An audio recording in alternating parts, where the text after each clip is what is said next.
You got to listen to the words. Oh, listen to the words. Great. Yeah. I'm gonna do. No, I know it's the words.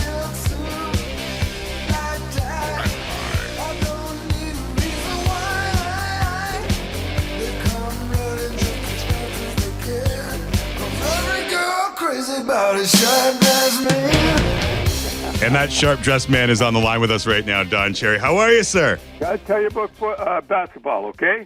All right, your thoughts on Bargnani, Grapes? I don't know, but what meal is that? The Celtics were 50 feet. Their dressing room was 50 feet Right. from the Bruins. We never saw them practice, honestly, and never saw a game. But they were 50 feet. You think we'd see them going in and out or something, and that's the truth. I know it's hard to believe, but I was there 5 years. I never saw a game, and I never saw the guys in the Boston Gardens, and they were on the same side of the building. Don't ask me why. And one day I got a call from Red Auerbach, and he had me in his office. I just thought it when I was listening to you guys, and I never met him, and he wrote a book and all that. And he says, I have to tell you, you're the strangest guy in the world. He's coaching. I've never seen a guy like you. He says, when your team loses, you attack the other club. Usually most cases, they're a good club. He says, you attack the club. So I never saw them, and it was a funny thing in the 60s. The Bruins couldn't win a game for nothing, and they packed the joint. The Celtics were winning championships, and they couldn't fill the building. It really was strange. Something like here in Toronto. Basketball expert Don Cherry here on Tim and Sid, Sportsnet 5. Yeah. Basketball insider. Fill that in, a little something, that I'm not into all sports. You know what I mean? Before we get into the hockey, Grapes, because we reference the opening to Grapevine all the time. All the time. The ZZ Top opening, the scraps, the hits. I forget who up against the stanchion at the end of the boards. They went sliding down the boards after getting hit. It's one of the great openings. Is that Al Iafredi? No, it wasn't. I think it was Iafredi. Who came up with that opening, Don? Do you remember? I don't know. I have no idea. It was that music that was taken there was just generic. A guy named Ron Harrison used to be a director. He just, hey, we'll take that music out of Coach's Corner, and a girl named Kathy Broderick does all the stuff in CBC. He does that for him. Makes me look good. But the Grapevine opening like back in the day. I'm talking back then, Don. You mean the Grapevine? Yeah. My son Tim did that. Oh, okay. And it was really something to the music. Like we couldn't afford that music now, but I know what I mean. Me sitting in a chair with the suits and all that stuff. Yeah, that was a great opening, boy. And I remember, that was the one. I remember that the best of it all was like Iafredi sliding right along, and whack did he ever go. It was Iafredi. You're right. It was Iafredi, yeah. What a fantastic lid Al had back in those days. Like, that was some hair. Well, that's what happened to his hair, was that hit. I think it got it. Geez, I remember reading in the paper the other time that Brophy used to say, you're going bald. And that's why I think he started to wear a helmet. Don Cherry, just to get this business out of the way, Cold Effects will be celebrating 20 years in Canada. Cold Effects Table Hockey Tournament, as Tim alluded to earlier, hits Toronto tomorrow. Yeah, and Don, you will be on site. You will help crown the winner. I'll crown the winner. So the fact that meeting you is up for grabs as a prize means this is going to be a violent tournament. I didn't know I was a prize, but I used to play that all the time when I was a kid. My brother and I, my mother we used to play it by the hour. So it's a lot of fun, and Cold Effects has always been good, and I honestly, guys, when I found out about Cold Effects is when I was in Edmonton, Glenn Sather had all the Oilers take it, so I said, good enough for them, good enough for me, and it worked. So I just thought I'd get that in.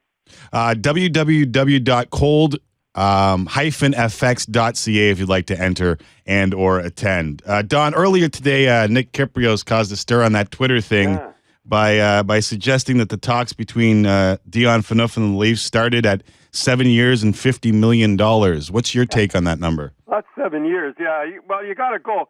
Like, I wrote a few things down here. Like, you take Weber, I think he's getting around 8 or somewhere in that for a million years. He's got 3 goals and 2 assists. He's -3. Suter with Minnesota, no goals, 7 assists, and he's +2. And Doughty is 3 goals, 2 assists, +3. And the top guy is Subban, 2 goals, 9 assists. But Phaneuf is right in there. He's got 2 goals, 4 assists, and he's +7. Plays 27 minutes, 28 minutes. He plays all the power play. I mean, they got to pay him. I guarantee that he'll get 7 years and around $50 million. So Nick is right on the money as far as I'm concerned. He's probably going for more. And, I mean, that's an awful lot of money, but that's the going rate. And if you want a guy that's going to do all the stuff for you, captain and everything, you're going to have to pay him. Don, do you envision him one day? Listen, if you're going to pay a guy $50 million as a captain, yep. Let's lay it on the table here. Do you see this guy one day lifting a cup for this team? Oh, that's going to be, well, I'll tell you, they got a long ways to go. They got to get another defenseman, and they got to get a very prime Taves sort of centerman to do that. They've got two good goalies, defense not bad.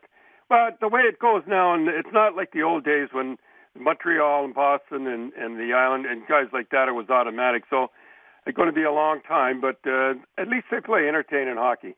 Yeah, they do. They do entertain. It's funny because they're going into Edmonton tonight, of course, and I remember it well. The first couple of months we were hired here at the Fan when we took the job. The Leafs had a home-and-home with the Oilers in February of 2011. Leafs won both, but our topic of conversation throughout was, which roster would you rather have, the Leafs or the Oilers? And at the time, it was near consensus. Everyone wanted the Oilers roster. What do you say now about Oilers? Which roster would you rather have? No, I did. You never heard me say that. And what I said was they've got a good club. They've got a good bunch of kids.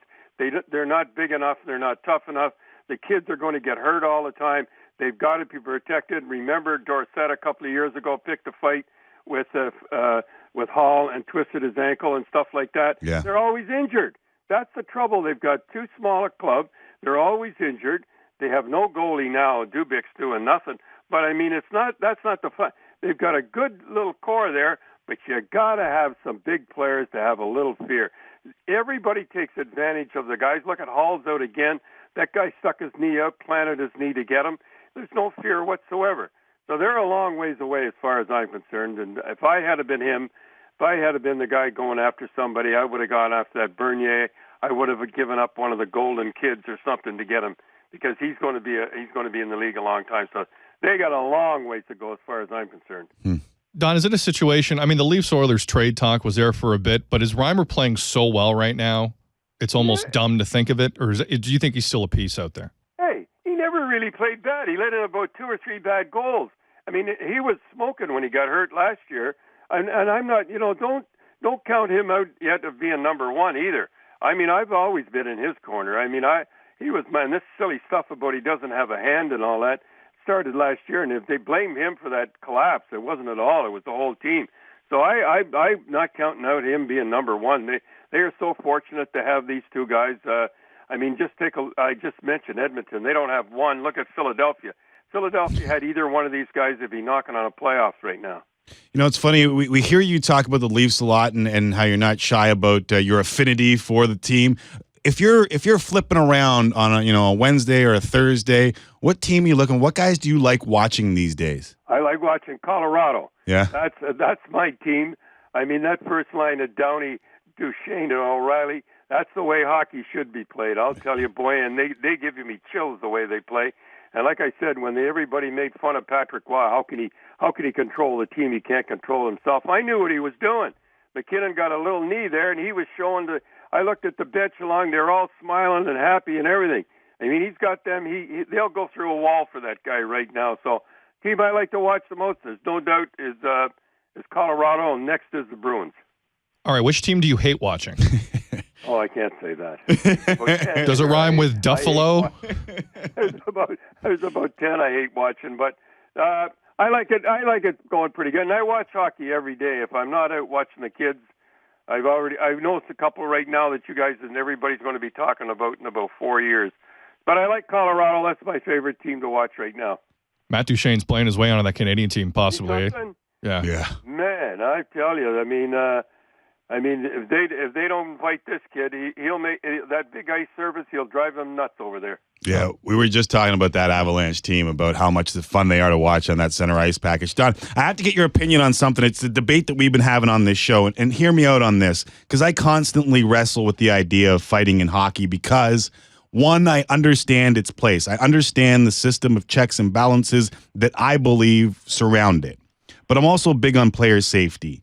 And I feel like the more guys doing what John Scott has done over the last couple of weeks, the kind of going outside the quote-unquote code, the less ground pro fighting folks like yourself have to stand on. Do you agree with that idea? Absolutely. John Scott has set the tough guy image back 100 years.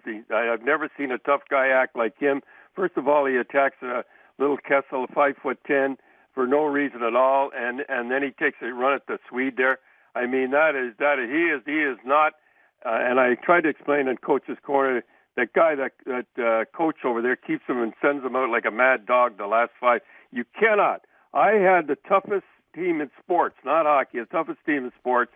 5 tough guys. Every one of them got 20 goals.